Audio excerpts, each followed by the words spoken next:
The people of Ukraine have endured more than 4 years of brutal Russian aggression. They deserve a just and lasting peace. When I met with President Zelensky earlier this week, I reiterated the commitment of the Irish Presidency to stand steadfastly with Ukraine. We will also work to help those countries, including Ukraine, who wish to join the European Union to advance along the path to membership. Ireland has benefited greatly from our membership, and those that are ready to join should be allowed to do so. During your presidency, we will continue to advance Europe's defence readiness, that spans till 2030. Given the increasingly threatening landscape, our defence readiness is critical to deter adversaries. This includes building up capabilities through our SAFE programme. SAFE is the €150 billion programme for joint procurement. So far, we have signed in record time loan agreements with 10 member states worth €100 billion, and this enables the member states to undertake the joint defence projects through common procurement. Of course, while stepping up on defence in Europe, we continue to support our friends in Ukraine.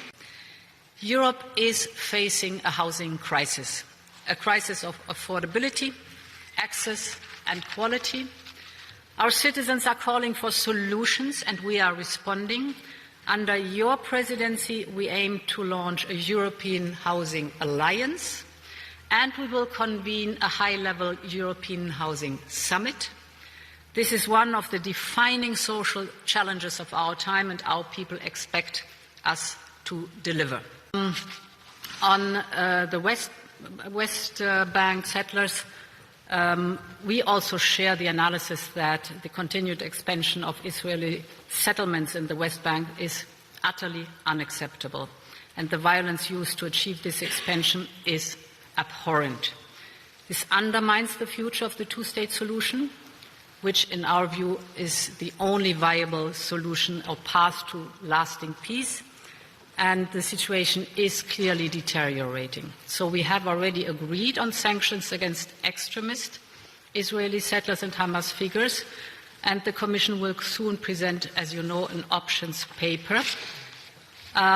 We have, this should also be mentioned, 10 months ago, proposed to suspend trade preferences under the EU-Israeli Association Agreement. This is 10 months ago. This would have a significant economic impact, but this proposal remains on the table of the member states to vote with a qualified majority, so the ball is in the court of the member states. It's 10 months ago that we have done this proposal. And last month we agreed on sanctions against extremist Israeli settlers, and many member states have also proposed to sanction Minister Ben-Gvir. There, you might also know, so far no consensus has been reached. So you see, there is activity and a lot of activity going on, but in the Council, right now, no move forward with a solution or an agreement on how to proceed. The first principle agreed in the European Council is we need to have or to continue the dialogue with China. This is part of it, but the dialogue also has to deliver.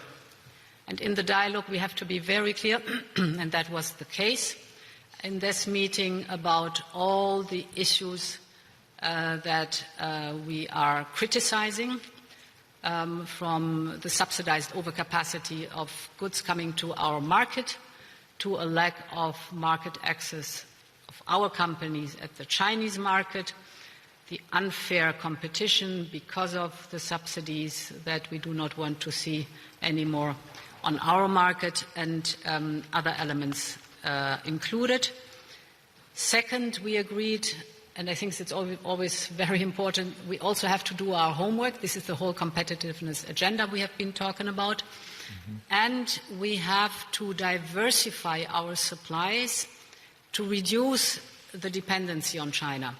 Diversify our supplies is one of the main reasons why we have agreed, I think, 4 or 5 major trade agreements since the beginning of this year: Mexico, Mercosur, India, Switzerland, I'm missing one, Australia.